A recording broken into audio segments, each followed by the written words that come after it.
आगे देखेंगे अपन। कहाँ तक पढ़ लिए? तो वारंट 426, 427 शायद देखना है। 427 जो है, ऐसे अपराधी को दंडादेश जो अन्य अपराध के लिए पहले से दंडादेश है। सेक्शन जो है 427। 427 देखिए क्या कहता है। 427 का पहला क्लॉज कहता है ये उन लोगों के बारे में है जो पहले से सजा काट रहे हैं, है ना, और उनको अन्य कोई दंडादेश दिया जाता है उसके बारे में। देखिए ये कहता है, जब कारावास का दंडादेश पहले से ही भोगने वाले व्यक्ति को पश्चातवर्ती दोष सिद्धि पर कारावास या आजीवन कारावास का दंडादेश दिया जाता है, तब जब तक न्यायालय यह निर्देश न दे कि पश्चातवर्ती दंडादेश ऐसे पूर्व दंडादेश के साथ साथ भोगा जाएगा, ऐसा कारावास या आजीवन कारावास उस कारावास की समाप्ति पर जिसके लिए वो पहले से ही दंडादेश हुआ था प्रारंभ होगा। ये खैर शायद पढ़ लिया था, फिर से देख लेते हैं। ये क्या कह रहा है कि अगर कोई व्यक्ति पहले से पूर्व से ही कोई सजा काट रहा है और अगर न्यायालय ने उसको दोबारा से कोई अगर दंडादेश पारित किया है, तो जब तक न्यायालय अपने निर्णय में यह स्पष्ट रूप से नहीं लिख देता कि जो दंडादेश है बाद उसके साथ साथ भोगा जाएगा, जो दंडादेश की जो अवधि चल रही है उसके साथ साथ भोगा जाएगा, अगर ऐसा स्पष्ट रूप से नहीं लिखता है, तो जो दंडादेश की अवधि है जो वो पूर्व में भोग रहा था उसके समाप्त होने के बाद ही वो अगला दंडादेश चालू होगा। कुल मिला के न्यायालय जब तक लिख नहीं देता, अगर न्यायालय लिख देता है कि दोनों दंडादेश एक साथ चलेंगे तो फिर एक साथ चलेंगे। अगर ऐसा कुछ नहीं लिखा है न्यायालय ने, इसका मतलब ये समझा जाएगा कि दोनों दंडादेश अलग अलग चलेंगे। अलग अलग चलेंगे का मतलब है कि पहली आपकी पहली सजा समाप्त होगी, उसके बाद दूसरी सजा चालू होगी। परंतु लिखा है, परंतु जहां उस व्यक्ति को जिसे प्रतिभूति देने में व्यतिक्रम करने पर धारा 122 के अधीन आदेश द्वारा कारावास का दंडादेश दिया गया है, ऐसा दंडादेश भोगने के दौरान ऐसे आदेश दिए जाने के पूर्व किए गए अपराध के लिए कारावास का दंडादेश दिया जाता है, वहां पश्चात कथित दंडादेश तुरंत प्रारंभ हो जाएगा। ये कह रहा है कारावास का दंडादेश, जहां किसी व्यक्ति को प्रतिभूति के बारे में कह रहा है, अगर कोई प्रतिभूति जुर्माना वगैरह लगाया था उसके लिए अगर कोई दंडादेश दिया जाता है तो ये कैसे भोगा जाएगा? 122 के अधीन आदेश द्वारा कारावास का दंडादेश दिया है, ऐसा दंडादेश भोगने के दौरान ऐसे आदेश के दिए जाने के पूर्व किए गए अपराध के लिए कारावास का दंडादेश दिया जाता है और पश्चात कथित दंडादेश तुरंत प्रारंभ हो जाएगा। तो ये कह रहा है अगर कारावास केवल जुर्माने के लिए दंडादेश दिया है तो वो तुरंत ही क्या हो जाएगा? लागू हो जाएगा। जो अपराध किया है केवल जुर्माने से पश्चात में दोबारा केवल इसलिए सजा दी गई कि जुर्माना जो है वसूल नहीं, तो वो दोबारा से क्या हो जाएगा? तुरंत से क्या हो जाएगा? प्रभावी हो जाएगा। दूसरा कहता है, जब किसी व्यक्ति को जो आजीवन कारावास का दंडादेश पहले से ही भोग रहा है पश्चात दोष सिद्धि पर किसी अवधि के कारावास या आजीवन कारावास का दंडादेश दिया जाता है, तब पश्चातवर्ती दंडादेश पूर्व दंडादेश के साथ साथ भोगा जाएगा। तो ये कह रहा है कि अगर किसी व्यक्ति को पहले से ही आजीवन कारावास की अगर सजा काट रहा है तो वो दंडादेश कैसे भोगेगा? साथ साथ भोगेगा। ये तो आप जानते ही हैं, तो कल भी बताया था ये। तो ये कह रहा है कि साथ साथ भोगा जाएगा। अगर आजीवन कारावास पहले से ही काट रहा है तो स्वाभाविक सी बात है वो दंडादेश कैसे भोगेगा?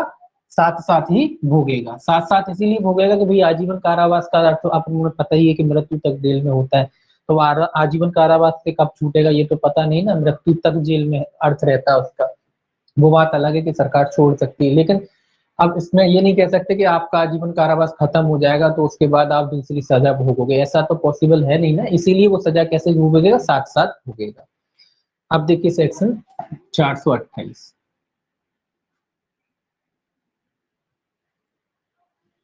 428 कहता है, अभियुक्त द्वारा भोगी गई निरोध की अवधि का कारावास के दंडादेश के विरुद्ध मुजरा किया जाना। ये इंपॉर्टेंट है, मुजरा। ये मुजरा किया जाना, ये सेक्शन पूछा जाता है 428। मुजरा का मतलब होता है यहाँ समायोजन। मुजरा का अर्थ है जो सजा पहले आपने भोग ली है उसका समायोजन। अब कैसे भोग ली है? कई वजह से भोग लिया, आप रिमांड पे गए हैं, उसमें जेल में रहे हैं, आपका विचारण चल रहा था, उस अब मतलब विचारण के दौरान भी जेल में रहते हैं लोग, तो उतनी अवधि का क्या करा जाए? ऐसा तो नहीं कि आप विचारण के दौरान मान लीजिए वो 6 महीने जेल में ही रहा, विचारण जब तक चलता रहा 6 महीने वो जेल में रहा, अब न्यायालय ने उसे मान लीजिए 1.5 साल 2 साल की सजा सुना दी, तो क्या वो जब सजा सुनाई क्या 2 साल काटेगा? तो 6 महीने जो है वो क्या हो जाएंगे? उसमें से माइनस कर दिए जाएंगे, क्योंकि 6 महीने वो पहले ही भोग चुका है। तो उसी के बारे में इसमें बात की गई है। ये कहता है, जहां अभियुक्त व्यक्ति दोष सिद्धि पर किसी अवधि के लिए कारावास से दंडादेश किया गया है जो जुर्माने के संदाय में व्यतिक्रम के कारावास नहीं है, तो जुर्माने वाली बात छोड़िए, क्योंकि जुर्माने के लिए अलग से सजा दी जाती, उसको छोड़कर वहां उसी मामले के अन्वेषण, जांच या विचारण के दौरान और ऐसी दोष सिद्धि की तारीख से पहले उसके द्वारा भोगी गए यदि कोई हो निरोध की अवधि का, ऐसी दोष सिद्धि पर उस अधिरोपित कारावास की अवधि के विरुद्ध मुजरा किया जाएगा और ऐसी दोष सिद्धि पर उस व्यक्ति का कारावास में जाने का दायित्व उस पर अधिरोपित कारावास की अवधि के शेष भाग तक यदि कोई हो निर्बंधित किया जाएगा, परंतु धारा 438 ए में निर्दिष्ट मामलों में निवृत्त की ऐसी अवधि का उस धारा में निर्दिष्ट 14 वर्ष की अवधि के विरुद्ध मुजरा किया जाएगा। ये क्या कह रहा है भाई, ये क्या कह रहा है कि भाई कैसे मुजरा किया जाएगा, जब जांच विचारण, जो अन्वेषण जांच या विचारण तीनों प्रक्रम पे, अन्वेषण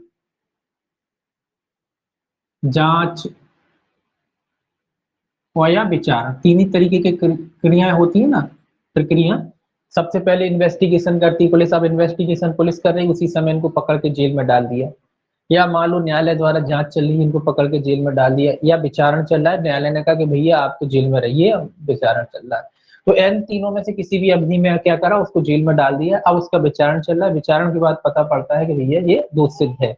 अब 6 महीना बेचारा पहले ही काट चुका है, तो वो कुल मिला के ये कह रहा है कि जो 6 महीने की उसने जो अवधि काटी है, उदाहरण है 6 महीने हो, 2 महीने हो, 1 महीना हो, 15 दिन हो, जितनी भी अवधि कुल मिला के जो है उसका डिसीजन सुनाने से पहले, निर्णय सुनाने से पहले वो भोग चुका है, उसको जो सजा मिली है उसमें क्या कर दिया जाएगा, समायोजित कर दिया जाएगा, मतलब उसमें माइनस हो जाएगा। तो कितनी अवधि के लिए वो जाएगा, जितनी अवधि शेष बची है उतनी अवधि के लिए ही उसे जेल में डाला जाएगा, बाकी की जो राशि, जो अवधि है वो क्या कर दी जाएगी, उसमें से घटा दी जाएगी। ठीक है, तो सजा तो खैर उतनी ही हुई है कि अब वो पहले ही भोग चुका है, तो ऐसा थोड़ी ना कि 2 साल फिर जी हो गए, 6 महीने वो बेचारा पहले ही काट चुका है, तो ऐसा नहीं होगा, वो राशि क्या कर दी जाएगी, उसमें समायोजित कर ली जाएगी। परंतु कहता है 433 ए में निर्दिष्ट मामलों में निरोध की ऐसी अवधि का उस धारा में निर्दिष्ट 14 वर्ष की अवधि के विरुद्ध मुजरा किया जाएगा।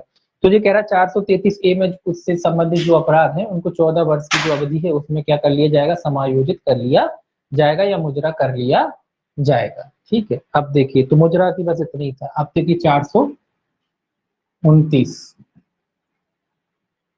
व्यावृत्ति है, सेविंग्स है ये कहता है धारा 400, व्यावृत्ति का अर्थ होता है सेविंग, मतलब अन्य कोई लॉ होता है उसको इफेक्ट नहीं करती, उस पर ये प्रभाव नहीं डालती, उसके बारे में सुरक्षित कर दिया जाता है, उसको लॉक प्रोविजन भी कहते हैं।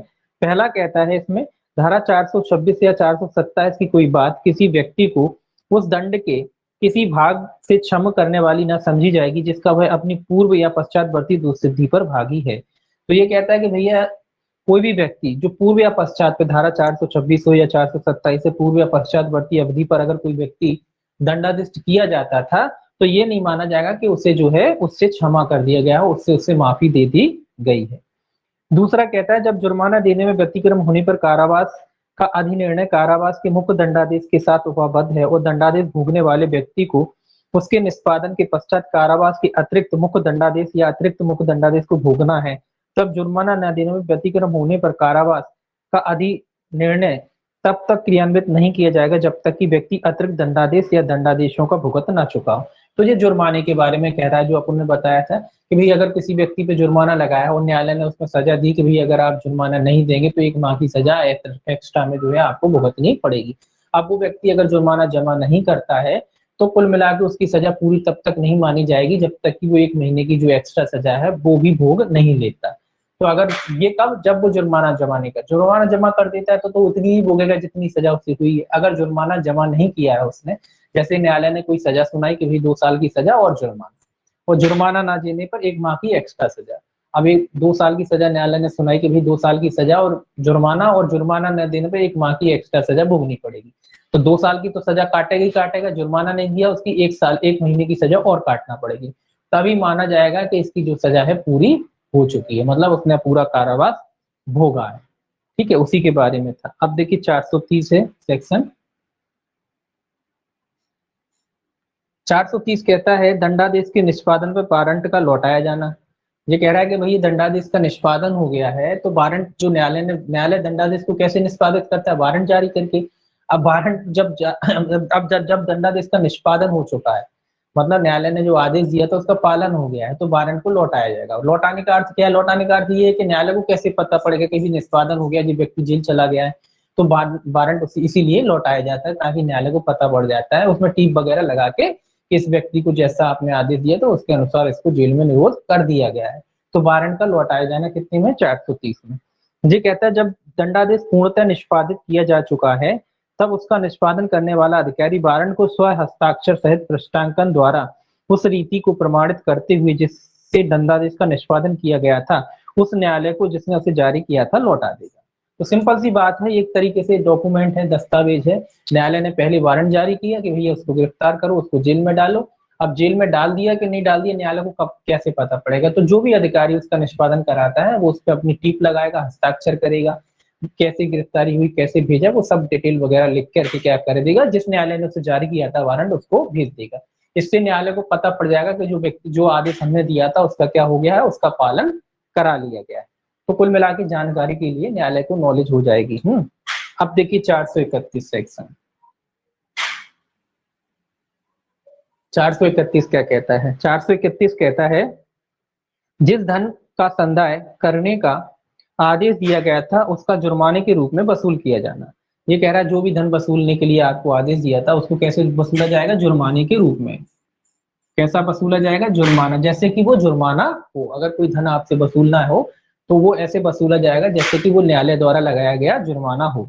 इसलिए कहता है कोई धन जो जुर्माने से भिन्न है, जो इस संहिता के अधीन दिए गए किसी आदेश के आधार पर संदेह है और जिसकी वसूली का ढंग अभिव्यक्त रूप से अन्यथा उपबंधित नहीं है, ऐसे वसूल किया जा सकेगा, मानो वह जुर्माना है। परंतु इस धारा के आधार पर धारा 359 के अधीन किसी आदेश को लागू होने में धारा 421 का अर्थ इस प्रकार लगाया जाएगा मानो वो है धारा 421 की उपधारा 1 के परंतु में धारा 357 के अधीन आदेश शब्दों और अंकों के पश्चात या खर्चों के संदाय के लिए धारा 359 के अधीन आदेश शब्द और अंक स्थापित कर दिए गए। तो ये तो खैर सेक्शन की बात कह रहा है कि उसके शब्द जो है आदेश स्थापित कर दिए गए, ये मान लिया जाएगा।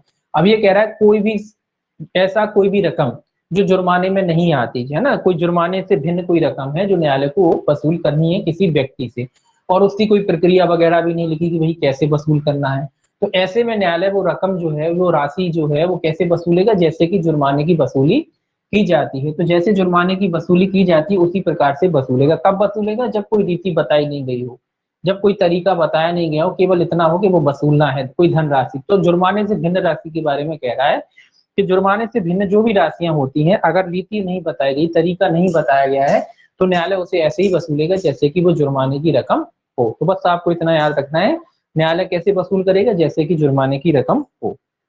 अब देखिए 432, इसको थोड़ा सा हटा दो। 432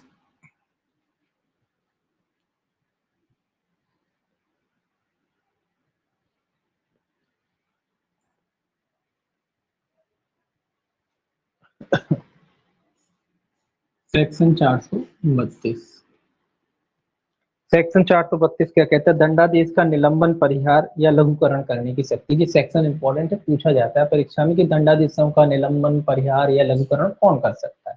निलंबन मतलब समाप्त करना, वापस लेना या उसको थोड़ा कम कर देना। तो कौन कर सकता है? ये देखिए समुचित सरकार करती है।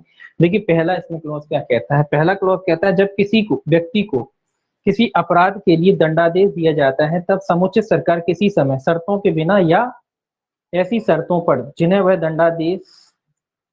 दंडादिष्ट व्यक्ति स्वीकार करे, उसके दंडादेश के निष्पादन का निलंबन या जो दंडादेश उसे दिया गया है उसके पूरे का या उसके किसी भाग का परिहार कर सकती है। तो याद रखना है, क्वेश्चन यही आता है कि ये दंडादेश का परिहार कौन कर सकता है? समुचित सरकार। ये शब्द याद रखना है, समुचित सरकार द्वारा। ठीक है, तो कौन कर सकता है निलंबन, परिहार या लघुकरण? कौन कर सकता है? समुचित सरकार कर सकती है। समुचित सरकार का मतलब होता है उपयुक्त सरकार। उपयुक्त का मतलब होता है कोई भी, केंद्र सरकार या राज्य सरकार। केंद्र के मामले में केंद्र सरकार कर सकती है, राज्य के मामले में राज्य कर सकती है। तो समुचित सरकार का अर्थ होता है दोनों सरकार है, केंद्र सरकार कह लो या राज्य सरकार कह लो। समुचित का मतलब होता है जो भी उपयुक्त हो उस मामले में, है ना। तो समुचित सरकार का मतलब केंद्र और राज्य दोनों सरकारें कर सकती हैं। केंद्र के मामले में केंद्र कर सकता है और राज्य के मामले में राज्य कर सकती है। लेकिन अगर ऑप्शन आपके में लिखा है समुचित सरकार, केंद्र सरकार, राज्य सरकार, केंद्र और राज्य दोनों सरकार है, तो आपका आंसर क्या हुआ? आपका आंसर समुचित सरकार ही होगा। ठीक है, क्योंकि जो शब्द दिया है उन्हें वही टिक करना होता है। हालांकि अर्थ उसका वही होता है कि केंद्र सरकार या राज्य सरकार, लेकिन आंसर क्या होगा अपना? अगर समुचित सरकार शब्द दे रखा है तो फिर यही आंसर उसका होगा। ठीक है, तो ये लगाना। अब इसमें दूसरी बात ये है कि शर्तों के साथ और शर्तों के बिना दोनों बातें हैं। शर्तें भी लगा सकती है या शर्तों के बिना भी कर सकती है। तो ऐसा नहीं कि कोई शर्त लगाए आवश्यक हो, ऐसा नहीं है जरूरी कि शर्त लगाए, बगैर शर्त के भी माफ कर सकती है और शर्तों के साथ भी माफ कर सकती है, दोनों ही बातें हैं। तो शर्तें भी लगा सकती है और बगैर शर्त के भी माफ कर सकती है। ठीक है, दूसरा कहता है इसमें, जब कभी समुचित सरकार के दंडादेश के निलंबन या परिहार के लिए आवेदन किया जाता है, तब समुचित सरकार उस न्यायालय के पीठासीन न्यायाधीश से जिसके समक्ष दोष सिद्धि हुई थी या जिसके द्वारा उसकी पुष्टि की गई थी अपेक्षा कर सकेगी कि वह इस बारे में कि आवेदन मंजूर किया जाए या नामंजूर किया जाए अपनी राय ऐसी राय के लिए अपने कारणों सहित कथित करे और अपनी राय के कथन के साथ विचारण के अभिलेख की या उस ऐसे अभिलेख की जैसा विद्वान हो प्रमाणित प्रतिलिपि भी भेजे। अब ये बात कह रहा है कि भाई यह प्रक्रिया की बात आ गई कि जब कोई व्यक्ति आवेदन, अब जो भी व्यक्ति अपनी सजा माफ कराना चाहता होगा वो सरकार को आवेदन करेगा। अब उसने आवेदन किया है तो सरकार क्या करेगी, सरकार उस न्यायालय को जिसने दंडादेश पारित किया था, जिसने सजा सुनाई थी, उस न्यायालय से क्या अपेक्षा करेगी, उस न्यायालय से अपेक्षा करेगी या मान लो उस न्यायालय को आदेश देगी कि वो अपनी राय जिस मैटर पे कि भाई ये राय दे। न्यायालय क्या कर, वो सरकार क्या मांगेगी, उस न्यायालय की राय मांगेगी, साथ ही साथ राय मांगेगी और ये कि भैया इसको जो है इसकी सजा को समाप्त करना चाहिए या नहीं करना चाहिए, जैसी भी राय हो आपकी वो राय दें, तो वो राय मांगेगी और साथ ही साथ जो जजमेंट की कॉपी वगैरह है उसको भी न्यायालय वो जो है सरकार क्या है अपने पास मंगाएगी। तो कुल मिला के न्यायालय की राय को भी ध्यान में रखा जाएगा, जब उसकी सरकार माफ करती है सजा तो न्यायालय की राय को भी ध्यान में रखा जाएगा और जो भी दस्तावेज है, समुचित दस्तावेज जो भी है, जजमेंट की कॉपी वगैरह वो जो है सरकार अपने पास मंगाएगी उनको देखने के लिए।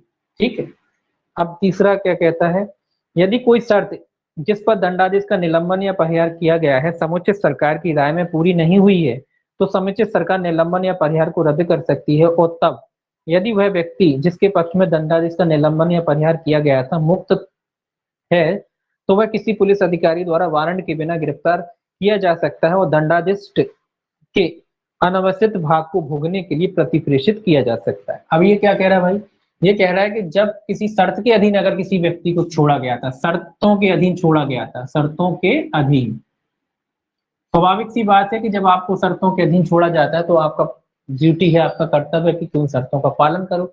जब सरकार को लगता है कि भाई इसने कोई शर्तों का उल्लंघन किया या ये शर्तें नहीं मान रहा है तो जो क्या कहते हैं सरकार को लगता है तो सरकार क्या कर सकती है, सरकार उसको गिरफ्तार करा सकती है किसी भी पुलिस अधिकारी द्वारा। तो पुलिस अधिकारी उसे वारंट के बगैर कैसे गिरफ्तार कर सकता है, वारंट के बगैर। पुलिस अधिकारी को फिर वारंट की आवश्यकता नहीं है, जब उसने शर्तें उल्लंघन की हैं तो ऐसे में पुलिस अधिकारी उसे वारंट के बगैर गिरफ्तार कर सकता है। तो वारंट के बगैर गिरफ्तार करके उसको फिर कहाँ भेज दिया जाएगा, जेल भेज दिया जाएगा। स्वाभाविक सी बात है, जब उसने शर्तों का पालन नहीं किया है तो उसको जेल भेज दिया जाएगा। सरकार उसे गिरफ्तार करा सकती है अगर वो जेल के बाहर है तो। अगर वो जेल के बाहर है और उसने शर्तों का पालन नहीं किया तो कुल मिलाकर उसकी दोबारा से गिरफ्तारी हो सकती है और कोई भी पुलिस अधिकारी उसे गिरफ्तार कर सकता है बगैर वारंट के। ये भी याद रखना है, बगैर वारंट के। यहाँ वारंट के इशू करने की आवश्यकता नहीं है क्योंकि नियम वैसे ही तोड़ दिए हैं, तो यहाँ वारंट इशू करने की जरूरत नहीं है, बगैर वारंट के उसे गिरफ्तार किया जा सकता है। अब देखिए चौथा कहता है जहां शर्त जिस पर दंडादेश का निलंबन या परिहार इस धारा के अधीन किया जाए ऐसी हो सकती है जो उस व्यक्ति द्वारा जिसके पक्ष में दंडादेश का निलंबन या परिहार किया जाए पूरी की जाने वाली हो या ऐसी हो सकती है जो उसकी इच्छा पर आश्रित ना हो। तो ये कह रहा है भैया शर्तें कैसी हो, स्वाभाविक सी बात है अगर कोई शर्त लगाई जाती है तो शर्त कैसी होगी, शर्त ऐसी होगी जो वो पूरी कर सके। शर्त कैसी होगी, जो वो पूरी कर सके, जो वो पूरी कर सके। दूसरी उसकी इच्छा पर ना हो, इच्छा पर ना हो। ये दो बातें हैं। एक तो कोई पे आप शर्त लगाते हो तो ऐसी शर्त लगाइए कि भाई जो वो पालन कर सके, जो वो पूरा कर सके। ऐसी शर्त नहीं लगाई कि आपको पता है कि ये आदमी पूरी कर ही नहीं सकता और वो ऐसी शर्त आप नहीं लगाओगे। तो शर्त कैसी लगाई जाएगी, जो सामने वाला व्यक्ति उसको पूरी कर सके। दूसरी उसकी इच्छा पे नहीं होना चाहिए। अपनी इच्छा से अगर आरोपी यही शर्त फिक्स करने लगे तो फिर क्या मतलब है। तो उसकी इच्छा पे नहीं होनी चाहिए। कौन की, जो सामने वाला आरोपी जिसको मुक्त किया जा रहा है उसकी इच्छा पर आधारित शर्त नहीं होनी चाहिए, है ना। तो अपने मन से शर्त निश्चित करेगी सरकार। ऐसा नहीं कि सामने वाले से पूछे कि भाई बताओ कौन सी शर्त लगा दे तुम पे, ऐसा नहीं होगा। उससे नहीं पूछा जाएगा, उसकी इच्छा से शर्त नहीं लगाई जाएगी। तो दो चीजें याद रखना है, एक तो ऐसी शर्त होगी जो वो पूरी कर सके, और दूसरी उसकी इच्छा पर आधारित नहीं होना चाहिए। तो ऐसी शर्तें उस पर लगाई जा सकती। पांचवा पांचवा कहता है समुचित सरकार दंडादेश के निलंबन के बारे में और उन शर्तों के बारे में जिन पर अर्जियां उपस्थित हैं और निपटाई जानी चाहिए साधारण नियमों विशेष आदेश द्वारा निर्देश दे सकेगी। ये कह रहा है कि भैया जो अर्जी वगैरह आवेदन वगैरह जो राज्य सरकार के पास या केंद्र सरकार के पास आए हैं, तो भाई उनको कैसे निपटाना है वगैरह है, तो उसके बारे में जो सरकार है साधारण आदेश द्वारा आदेश पारित करके उसको क्या कहता है समुचित अर्जियां उपस्थित है और निपटाई जानी है साधारण नियमों या विशेष आदेश द्वारा निर्देश दे सकती। साधारण या विशेष आदेश द्वारा उनको निपटा सकी। साधारण या विशेष नियमों द्वारा ये उनको निपटाना कैसा है, तो ये सब कुल मिला के सरकार ही तय करेगी वही कैसे निपटाना, साधारण तरीके से निपटाना है, विशेष तरीके से निपटाना है, तो ये सब सरकार अपने हिसाब से तय करेगी कि कैसे उसको जो है अर्जियों जो आवेदन आए हैं जो अर्जियां आई हैं उनका निपटारा कुल मिला के कैसे करना है, ये सरकार अपने आप में तय कर लेगी कि साधारण तरीके से निपटाना है कि विशेष तरीके से निपटाना, तो ये सरकार की अपने आप में जिम्मेदारी वो अपने आप ही निपटा लेगी। परंतु कहता है परंतु 18 वर्ष से अधिक की आयु के किसी पुरुष के विरुद्ध किसी दंडादेश की दशा में जो जुर्माने के दंडादेश से भिन्न है, दंडादेश व्यक्ति द्वारा या उसकी ओर से किसी अन्य व्यक्ति द्वारा दी गई कोई ऐसी अर्जी तब तक ग्रहण नहीं की जाएगी जब तक दंडादेश व्यक्ति जेल में ना हो। अब ये शर्त लगा दी कि अगर कोई व्यक्ति 18 वर्ष से ऊपर का है, 18 वर्ष से अधिक, अगर 18 वर्ष से अधिक के जितने भी व्यक्ति हैं तो इनके आवेदन तभी स्वीकार किया जाएगा जब ये जेल में हो। इनकी तरफ से कोई भी व्यक्ति ये भी दे सकते हैं, कोई और व्यक्ति दे सकता है, तो कुल मिलाकर ये आवेदन तभी दे सकते हैं जब ये काय में हो, जेल में हो, जेल में हो।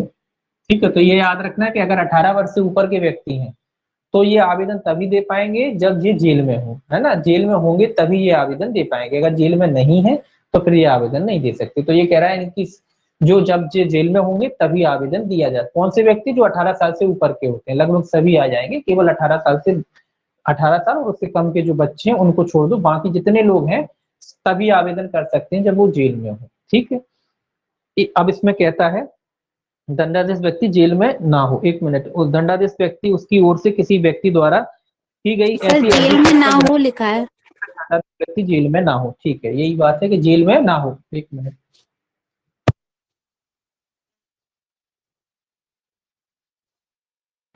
हाँ सर यही लिखा है, जेल में ना हो। हाँ वही बात है जी, हाँ जेल में ना हो, यही उसका अर्थ यही है, जेल में ना हो कि वो जेल में हो। ठीक है, उसको ठीक से सेंटेंस है वो उसको पढ़िए आप, उसका अर्थ यही है कि वो जेल में हो। जेल में ना हो वो सेंटेंस हिंदी में लग रहा है आपको पता है, लेकिन उसका अर्थ यही है कि वो जेल में हो तभी वो आवेदन दे सकता है। ठीक है, जेल में ना हो वो सेंटेंस हिंदी का है, जब आप उसे पढ़ोगे तो उसका अर्थ मतलब यही है। ठीक है, वो हिंदी की भाषा हो जाती है तो कभी कभी बच्चों को लगता है कि वो जेल में ना हो मतलब बाहर हो तब आवेदन करेगा, ऐसा नहीं है। उसका अर्थ यही है कि वो जेल में हो, यानी वो गिरफ्त में हो, पुलिस की गिरफ्त में हो, पकड़ा हुआ हो और जेल में हो तभी आवेदन करा। जब आदमी खुला होगा तो फिर काय को आवेदन करवाएगी पुलिस, है ना, काय को उसकी सजा माफी की जाएगी। जब वो बाहर ही है तो नहीं होगी, तो उसका अर्थ यही है कि वो जेल में हो। ठीक है, जो सेंटेंस लिखा है उसका अर्थ यही है। इसमें लिखा ना कि किसी अन्य व्यक्ति द्वारा दी गई कोई ऐसी अर्जी तब तक ग्रहण नहीं की जाएगी जब तक दंडादेश व्यक्ति जेल में ना हो। जेल में ना हो का अर्थ यही है कि वो जेल में हो। ठीक है, वो थोड़ा हिंदी का हो जाता है कभी कभी। अब ये देखिए क्या कहता है, ये कहता है जहां ऐसी अर्जी दंडादेश व्यक्ति द्वारा दी जाती है वहां जब तक वह जेल के भारसाधक अधिकारी की मार्फत उपस्थित ना की जाए। तो आप कह रहा है कि भाई जेल में दी जाती है तो किसकी तरफ से वो पेश की जाएगी? जेल के भारसाधक व्यक्ति, जेल के भारसाधक अधिकारी के द्वारा उसको पेश किया जाएगा। अब वो जेल में है, अब आप तो क्लियर हो गया होगा, जब वो जेल में है तो कैसे पेश की जाएगी उसे? जेल का जो भारसाधक अधिकारी होता है उसकी मार्फत या उसके द्वारा उसका क्या किया जाएगा, उसको पेश किया जाएगा। दूसरा कहता है जहां ऐसी अर्जी किसी अन्य व्यक्ति द्वारा दी जाती है वहां तब तक उसमें यह घोषणा ना हो कि दंडादेश व्यक्ति जेल में। अब क्लियर हो गया आपका? दूसरा कह रहा है कि अगर जेलर उसी व्यक्ति द्वारा दी जाती है तो फिर वो स्वाभाविक सी बात है कि जेलर के माध्यम से जो है आवेदन दिया जाएगा। अगर मान लो वो जेल के बाहर मतलब वो किसी अन्य व्यक्ति, उसका दोस्त कोई करना चाहता है, उसका परिवार का कोई व्यक्ति करना चाहता है, उसकी तरफ से आवेदन करना चाहता है, तो कब किया जा सकता है आवेदन? जब तक उसमें ये घोषणा ना हो, घोषणा ना हो कि वह जेल में है, जेल में है। अगर मान लीजिए अगर वो खुद करता है तो खुद तो करता है तो वो जेलर के माध्यम से कर सकता है, जेलर को आवेदन देगा, जेलर उसका जो है आवेदन सरकार के पास पहुंचा देगा, है ना। तो जेलर के मार्फत कर सकता है। जेल का भारसाधक अधिकारी कौन होता है? जेलर। तो जेलर के मार्फत कर सकता है। दूसरा, अगर मान लो उसका अपने मित्र से करा रहा है, अपने परिवार के किसी सदस्य से करा रहा है, तो इन लोगों को एक घोषणा लगानी पड़ेगी इसमें कि भैया जो जिस व्यक्ति के लिए हम आवेदन कर रहे हैं वो अब फिलहाल कहाँ है?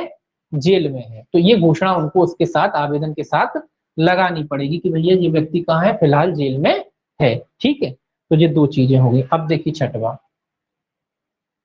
छठवां कहता है ऊपर की उपधाराओं के उपबंध दंड न्यायालय द्वारा इस संहिता की या किसी अन्य विधि की किसी धारा के अधीन पारित ऐसे आदेश को भी लागू होंगे जो किसी व्यक्ति की स्वतंत्रता को निर्बंधित करता है या उस पर या उसकी संपत्ति पर कोई दायित्व अधिरूपित करता है। तो ये कह रहा है कि ये वाले जो नियम है ये उन व्यक्तियों पर भी लागू होंगे जो किसी व्यक्ति की स्वतंत्रता को निर्बंधित करते हैं, स्वतंत्रता को निर्बंधित करते हैं,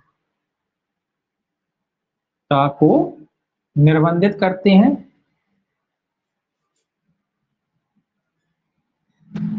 करते हैं। तो किसी की स्वतंत्रता को निर्बंधित करते हैं या रोकते हैं या किसी की संपत्ति को रोकते वगैरह हैं, उन पर भी ये नियम लागू होंगे। निर्बंधित करते हैं मतलब किसी को गलत तरीके से आपने बेड़ दिया है, बंद कर लिया है, गलत तरीके से कस्टडी में ले लिया, गलत तरीके से बेचारा जेल में है, तो उन लोग वो लोग भी क्या है इस धारा के तहत आवेदन कर सकते हैं। ठीक है, अब इसमें कहता है सातवां, तो उनके लिए अलग से कोई प्रोविजन नहीं है। हेबियस कार्पस वगैरह वाला जो बात आती है ना कि अवैध तरीके से, गलत तरीके से किसी व्यक्ति को जेल में डाल रखा है, तो ऐसे व्यक्ति भी आवेदन कर सकते हैं इस धारा के तहत। अब सातवां कहता है इस धारा में और धारा 433 में समुचित सरकार पद। अब समुचित सरकार पद का अर्थ बताया जो मैंने पहले ही बता दिया, देखिए एक बार पढ़ लेते हैं। ये कह रहा है उन दंडादेशों में जिसमें दंडादेश ऐसे विषय से संबंध किसी विधि के विरुद्ध अपराध के लिए है या उपधारा 6 में निर्दिष्ट आदेश ऐसे विषय से संबंधित किसी विधि के अधीन पारित किया गया है जिस पर इस संघ की कार्यपालिका शक्ति का विस्तार है केंद्र सरकार। कुल मिलाकर ये कह रहा है कि जहां संघ की कार्यपालिका शक्ति का विस्तार है या कह लीजिए संघ का मैटर है कोई, जहां संघ केंद्र जो सरकार है उसकी अधिकार क्षेत्रता है, तो ऐसे मामले में उसका अर्थ क्या लगाया जाएगा? केंद्र सरकार लगाया जाएगा। दूसरा कहता है अन्य दशाओं में उस राज्य की सरकार अभिप्रेत है जिसमें अपराधी दंडादेश किया गया है और उक्त आदेश पारित किया है। तो कह रहा है अन्य मामलों में राज्य सरकार, मतलब जब केंद्र नहीं होगा तो राज्य ही होगा। तो कुल मिला के ये इसका अर्थ क्या होता है समुचित सरकार का? केंद्र और राज्य सरकार, जो अपन ने पहले ही बताया। तो समुचित सरकार का अर्थ क्या होता है? केंद्र और राज्य सरकार। केंद्र का मैटर है तो उस मामले में केंद्र सरकार लगा लेंगे अर्थ, और राज्य का मैटर है तो उस मामले में क्या अर्थ लगा लेंगे? राज्य सरकार अर्थ उसका लगाया जाएगा। ठीक है,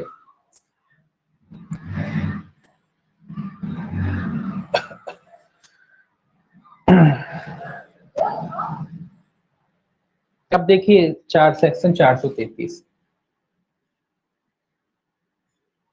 433 क्या कहता है? दंडादेश के लघुकरण करने की शक्ति। ये काय से संबंधित? लघुकरण करने से। उसको दंडादेश को क्या किया जा सकता है? कम किया जा सकता है। लघुकरण है, ये भी इंपॉर्टेंट सेक्शन है। लघुकरण करने की शक्ति ये भी कौन करता है? ये भी समुचित सरकार करती है। दंडादेश को जो है कम करने की शक्ति, जो अधिक सजा थी उसको कम करने की शक्ति। अब इसमें दो तीन चीजें याद रखना है। इसको भी कौन कर सकता है? समुचित सरकार। ये भी क्वेश्चन पूछा जाता है। तो दंडादेश का लघुकरण कौन करता है? समुचित सरकार। आपको एक ही शब्द याद रखना है, समुचित सरकार। आपको ये नहीं लगाना कि केंद्र सरकार राज्य सरकार दोनों। हाँ, अगर समुचित सरकार शब्द नहीं दे रखा है और शब्द दे रखा है कि केंद्र और राज्य सरकार दोनों, तो आप लगा देना। लेकिन अगर समुचित सरकार शब्द दे रखा है, केंद्र सरकार शब्द दे रखा है, राज्य सरकार शब्द दे रखा है और एक ऑप्शन दे रखा है केंद्र और राज्य सरकार दोनों, तो कौन सा आंसर लगाओगे? फिर बेस्ट आंसर चुनना जाता है ना। तो बेस्ट आंसर कौन सा है? समुचित सरकार, क्योंकि अपने बैरक में कौन सा शब्द इस्तेमाल किया गया है? समुचित सरकार। तो जो शब्द इस्तेमाल किया उसी को आपको पकड़ना होता है। तो बेस्ट आंसर, वैसे आंसर तो सही है सब, लेकिन बेस्ट आंसर कौन सा है ये, ठीक है। तो इस तरीके से आपको पेपर में आंसर लगाने। अब देखिए ये कहता है समुचित सरकार दंडादेश व्यक्ति की संपत्ति सम्मति के बिना, तो ये भी याद रखना है कि जब इसमें क्वेश्चन ये भी आता है कि सरकार लघुकरण कर सकती उस व्यक्ति की सम्मति से, सम्मति के बिना, तो सम्मति की जरूरत नहीं है सरकार को। अगर किसी व्यक्ति की सजा सरकार कम करना चाहती तो सरकार जो है उसको, समुचित सरकार जो है उसको जो है किसी व्यक्ति की सहमति लेने की जरूरत नहीं कि भैया बताओ तुम्हारी सजा कम करें कि नहीं करें, तो सहमति की आवश्यकता नहीं है। तो सम्मति के बिना, सम्मति के बिना, ये भी याद रखेंगे। जो सरकार जो है उसकी सहमति की उसको आवश्यकता कोई नहीं है, उसको लगता है कि कम करना चाहिए तो कम कर देगी, ठीक है। तो उसकी सम्मति के बिना, ये भी याद रखें, उसकी सहमति की जरूरत जो है सरकार को नहीं है सजा कम करने के मामले में। भले ही उसकी कर रहा हो, वो भले ही ना चाहता हो कि मेरी सजा कम करो, लेकिन सरकार कम कर सकती है, उसकी सहमति की सरकार को कोई आवश्यकता नहीं है। तो ये भी क्वेश्चन बनता है कि उसकी सहमति से, उसकी सहमति के बिना, तो उसकी सहमति के बिना, ठीक है, ये याद रखेंगे। अब देखिए दंडादेशों के बारे में बोल रहा है कि कौन सा दंडादेश कैसे कम किया जाएगा। ये कहता है मृत्यु दंडादेश का भारतीय दंड संहिता द्वारा उपबंधित किसी अन्य दंड के रूप में लघुकरण कर सके। अब ये कह रहा है कि अगर किसी व्यक्ति को कौन सा दंडादेश दिया है, मृत्यु दंड दिया गया है, मृत्यु दंड, अगर किसी व्यक्ति को मृत्यु दंड दिया गया है तो उसको कैसे कितनी सजा में लघुकृत कर सकती है, तो इसको याद रखेंगे आप। भारतीय दंड संहिता द्वारा उपबंधित किसी अन्य दंड के रूप में, अन्य दंड के रूप में, अन्य दंड के रूप में, मतलब अगर किसी व्यक्ति को मृत्यु दंड की सजा दी गई थी तो आईपीसी में वर्णित कोई भी दंडादेश जो है वो सरकार उसमें लघुकृत उसे कर सकती है। तो मृत्यु दंडादेश को काय में लघुकृत कर सकती है, जो आईपीसी में जितने भी दंड दिए गए उनमें से कोई भी कितनी भी सजा उसको दे सकती है। इसमें ऐसा नहीं कि 14 साल देगी। तो मृत्यु दंड को काय में बदल सकती है, किसी भी सजा में बदल सकती है, किसी भी सजा में, जो आईपीसी में जो सजाएं दी गई हैं उसमें से कोई भी सजा में उसको बदल सकती है, मतलब दंडादेश दे सकती है। 4 साल दे, 2 साल दे, 1 महीना दे, 6 महीना दे, 2 साल दे, 14 साल दे, 10 साल दे, कितना भी कर सकती है। कुल मिला के जितनी भी सजाएं दी गई हैं उनमें से अन्य कोई दंड भी जो उपयुक्त समझती है सरकार उसमें उसको बदल सकती है। किसको बदल सकती है? मृत्यु दंडादेश को, ठीक है। अब देखिए आजीवन कारावास को, आजीवन कारावास, देखिए आजीवन कारावास को काय में बदल सकती है, कितना बदल सकती है, इसमें थोड़ा सा देखने लायक है कि आजीवन कारावास के दंडादेश का 14 वर्ष से अनधिक अवधि के कारावास में या जुर्माने के रूप में लघुकरण कर सकती है। तो ये कह रहा है कि अगर आजीवन कारावास है तो उसको क्या कर सकती है, आजीवन कारावास को 14 वर्ष के रूप में बदल सकती है, 14 वर्ष के रूप में, या मतलब 14 वर्ष से अनधिक 14 वर्ष की सजा कर सकती है। भाई 14 वर्ष बीत लिए तो मान लेंगे आपका आजीवन कारावास जो है पूरा हुआ। या फिर लिखा है या जुर्माने के रूप में लघुकरण कर सकती है, या जुर्माने, या जुर्माने, या फिर कह देगी कि भैया आजीवन कारावास का केवल जुर्माना दो और छोड़ जाओ, तो आपकी सजा पूरी हुई। तो दोनों तरीके से बदल सकती है। तो क्वेश्चन आता है कि आजीवन कारावास को जो है समुचित सरकार किस रूप में बदल सकती है, 14 वर्ष तक के कारावास में बदल सकती है। ये क्वेश्चन आता है तो कितने रूप में बदल सकती है, 14 वर्ष तक का कारावास कर। वैसे आजीवन कारावास का अर्थ क्या होता है, आजीवन कारावास का अर्थ होता है मृत्यु तक जेल में। क्वेश्चन 2 आते हैं, इसमें भी बच्चे गलत करते हैं। क्वेश्चन आता है कि आजीवन कारावास का अर्थ है, बच्चों को यही ध्यान रहता है 14 लगा देते हैं, तो नहीं, आजीवन कारावास का अर्थ तो होता है मृत्यु तक जेल में, ठीक है। जब तक मर नहीं जाते तब तक नहीं छोड़ा जाता, ये आजीवन कारावास का अर्थ होता है। वो बात अलग है कि 14 वर्ष में सरकार ने लघुकरण कर दिया और 14 वर्ष बाद आपको छोड़ दे, वो तो एक क्या कहते हैं आप अपवाद समझ लीजिए, है ना। तो लेकिन आजीवन कारावास का क्या अर्थ होता है, मृत्यु तक जेल में, ठीक है। आजीवन कारावास, अब क्वेश्चन आता है कि आजीवन कारावास को जो सरकार है कितना दंडादेश से लघुकृत कर सकती, तो आपको आंसर लगाना है 14 वर्ष तक के कारावास से लघुकृत कर सकती है, यानी 14 वर्ष तक की कारावास की सजा दे सकती है आजीवन कारावास में। सरकार कह सकती है कि 14 वर्ष आपने बीत गए, अब आपकी आजीवन कारावास की सजा पूरी हो गई, छोड़ सकती है। मतलब 14 वर्ष अगर किसी ने बिता लिए हैं तो उसको सरकार चाहे तो छोड़ सकती है कि हाँ आजीवन कारावास की सजा हो गई। या लिखा है जुर्माना, या केवल सरकार लगा सकती है जुर्माना, के भाई जुर्माना दो और छोड़ दो, आपका आजीवन कारावास पूरा हो गया, तो वो भी लगा सकती है। सेकंड में लिखा ना या जुर्माना, या जुर्माने के रूप में लघुकरण कर सकती है। तो जुर्माना भी लगा, केवल जुर्माना लगा के भी छोड़ सकती है सरकार, तो सरकार तो कुछ भी कर सकती है, ठीक है। तो ये याद रखना है। तो ये इंपॉर्टेंट है आपका 14 वर्ष वाला खासकर, और ये वाली बात ध्यान रखने वाली बात है, क्योंकि ये लोग ध्यान रखते नहीं कि सरकार आजीवन कारावास को जुर्माने में भी लघुकृत कर सकती है। 14 वर्ष तो कर ही सकती है, जुर्माने में भी लघुकृत कर सकती है, और ये कोई भी दंडादेश में लघुकृत कर सकती है। मृत्यु दंडादेश को किसी भी दंडादेश में लघुकृत कर सकती है, और आजीवन कारावास को 14 वर्ष या जुर्माने में लघुकृत कर सकती है। तो दोनों बातें ध्यान रखना है। 14 वर्ष तो लोगों को याद रहता है, लेकिन ये याद नहीं रहता, ये पढ़ते नहीं ध्यान से, तो इसीलिए याद रखना कि जुर्माने में भी लघुकृत कर सकती है। ठीक है, अब देखिए सी, कठिन कारावास के दंडादेश। अगर कोई कठिन कारावास है, कठिन कारावास, कारावास भी दो तरीके का होता है, एक कठिन होता है, एक सादा होता है। कठिन में जाके काम करना पड़ता है, सादा में काम नहीं करना पड़ता, बस यही अंतर है। कठिन कारावास में आपसे लेबर कराया जाता है, जो भी वहां काम चलते हैं वो कराना पड़ता है, तो कठिन कारावास है। ऐसा कारावास को क्या कर सकती है सरकार? कठिन कारावास के दंडादेश का किसी ऐसी अवधि के सादा कारावास में जिसके लिए वह दंडादेश व्यक्ति दिया किया जा सकता था या जुर्माने के रूप में लघुकरण कर सकती। तो ये कह रहा है सादा कारावास में, किसी भी अवधि के सादा कारावास में या जुर्माना, यहाँ भी जुर्माना है कि जुर्माना में बदल सकती है। तो यहाँ क्या कर सकती है सरकार? यहाँ भी सादा कारावास में बदल सकती है। जितनी अवधि का उसे कठिन हुआ है उतनी अवधि पूरी सादा कर देगी। भैया सादा, मान लो किसी को 5 साल की सजा हुई, सरकार ने कर दिया कि भैया आप सादा 5 साल की सजा भोगेंगे, या मान लो सरकार आधा करना चाहे तो आधा भी कर सकती है कि भैया आपका जो सजा है 2-2.5 साल आप कठोर काटेंगे, 2-2.5 साल सादा काटेंगे। या फिर जुर्माना, जुर्माने में भी बदल सकती, कठिन कारावास है केवल जुर्माना भरो और छोड़ दो, तो ऐसे भी सरकार कर सकती है। अब देखिए अगला डी, डी क्या कहता है? डी कहता है सादा कारावास के दंडादेश का जुर्माने के रूप में लघुकरण कर सकते। तो सादा कारावास है तो केवल जुर्माने में लघुकरण, सादा कारावास,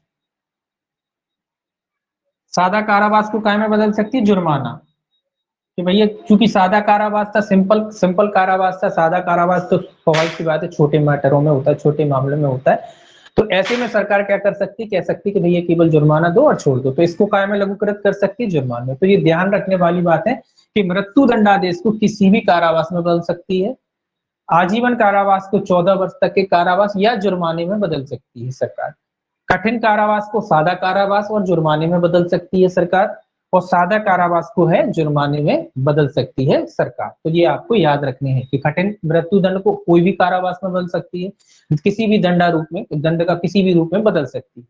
आजीवन कारावास को जो है 14 वर्ष तक के कारावास में या जुर्माने के रूप में, और कठिन कारावास को सादा कारावास में बदल सकती है या जुर्माने में बदल सकती है, और सादा कारावास को केवल जुर्माने में बदल सकती है। ठीक है, तो ये आपको याद रखने पड़ेंगे। अब देखिए आगे 433 ए, ये अंत्य स्थापित की गई है धारा 1978 के अधिनियम 45 द्वारा।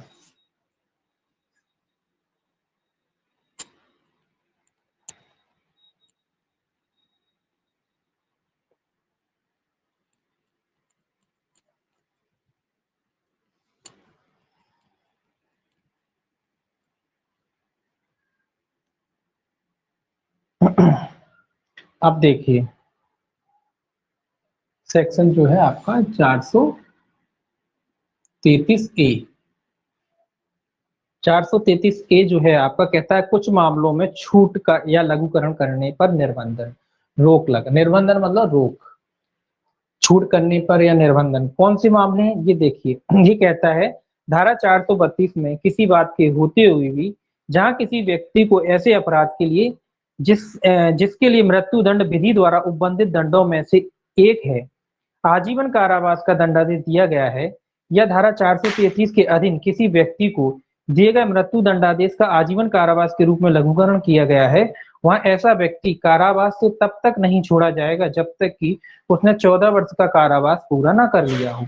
ये 432 की बात कह रहा है। 432 में क्या था? 432 में सरकार छोड़ सकती थी ना, आवेदन लगाता है व्यक्ति, उस पर सजा सरकार क्या कर सकती, छोड़ सकती थी। समुचित सरकार की पढ़ा था ना पुण्य कि समुचित सरकार जो है किसी व्यक्ति को कब छोड़ सकती है?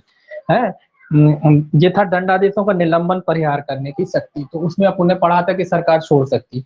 तो इसमें ये कह रहा है कि अगर कोई ऐसी सजा है जिसमें किसी व्यक्ति को मृत्यु दंड ही होता है और उसको आजीवन कारावास की सजा दी गई है, मृत्यु दंडादेश की तक की सजा होती है और किसी व्यक्ति को आजीवन कारावास की जो है सजा सुनाई गई है, और या फिर किसी व्यक्ति को आजीवन कारावास की सजा सुनाई गई है, तो ये कह रहा है कि उस मामले में सरकार कब तक नहीं छोड़ सकती, जब तक वो 14 वर्ष की अवधि काट ना ले, व्यतीत ना कर ले।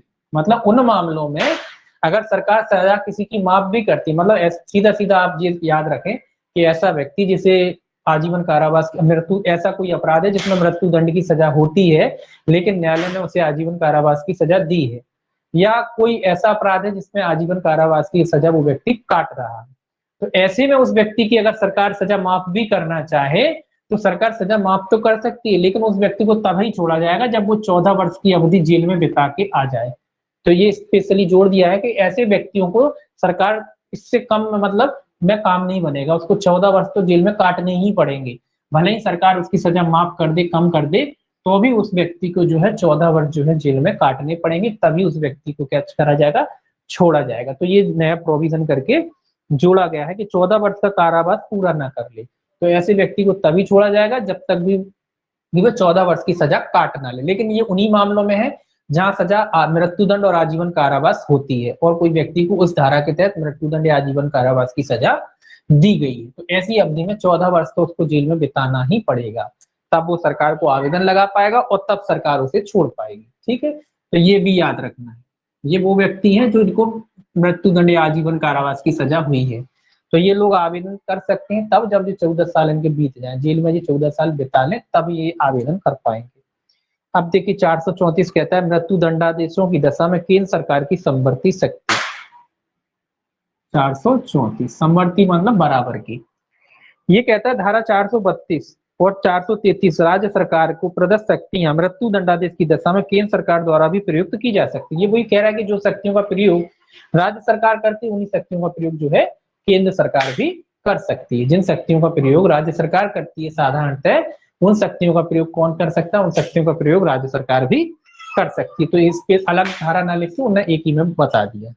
अब देखिए सेक्शन जो है 435 क्या कहता है आपका। 435 कहता है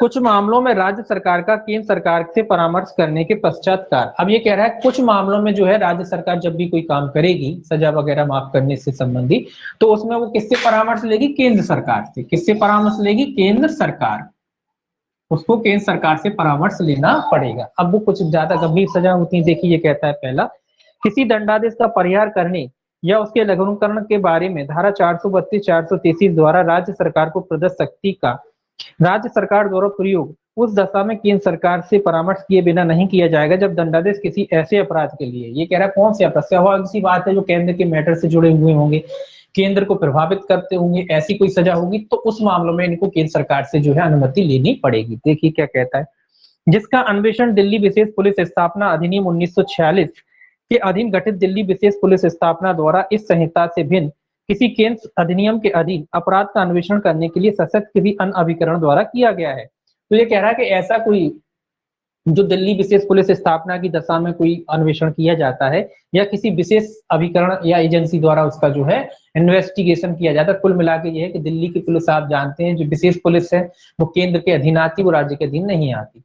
उसी तरीके का अगर कोई मैटर है और वो केंद्र से जुड़ा हुआ है, भले ही उसको किसी विशेष अभिकरण ने उसकी जांच की हो, कुल मिला के केंद्र के दायरे में आता है, तो ऐसे मामले में जो है राज्य सरकारें होती है, स्टेट गवर्नमेंट, जैसे कि उदाहरण के लिए दिल्ली की बात ही कह रहा है कि मान लो दिल्ली सरकार ने कोई इन्वेस्टिगेशन करा, भले ही वो किसी स्वतंत्र निष्पक्ष एजेंसी ने करा हो, अब मैटर चूंकि पुलिस तो दिल्ली के सेंट्रल गवर्नमेंट के ही अधीन है, ऐसे मामलों में जब स्टेट गवर्नमेंट कोई सजा माफ करना चाहे तो उसे केंद्र की मंजूरी लेनी पड़ेगी। ठीक है, तो ऐसे मामले में किसकी मंजूरी लेनी पड़ेगी, केंद्र सरकार की, क्योंकि दिल्ली में पुलिस किसके अधीन आती है, केंद्र के अधीन आती है।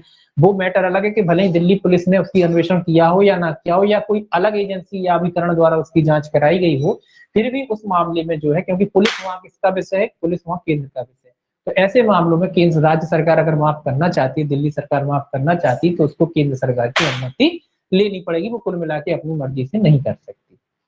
दूसरा कहता है केंद्र सरकार की किसी संपत्ति का दुरुपयोग या नाश या नुकसान अंतर्गत। अब मान लीजिए कोई किसी व्यक्ति ने कोई ऐसा अपराध किया जिसमें जो केंद्र सरकार की संपत्ति वगैरह होती है उसका नुकसान वगैरह किया गया है, तो ऐसे मामले में भी जो है केंद्र सरकार की जो है अनुमति लेनी पड़ेगी जब सरकार जो क्या कहते हैं सजा माफ वगैरह करनी हो। तो कुल मिला के केंद्र से जुड़ा हुआ मैटर होना चाहिए, उन सारे मैटरों में जो है केंद्र सरकार की अनुमति लेनी पड़ेगी।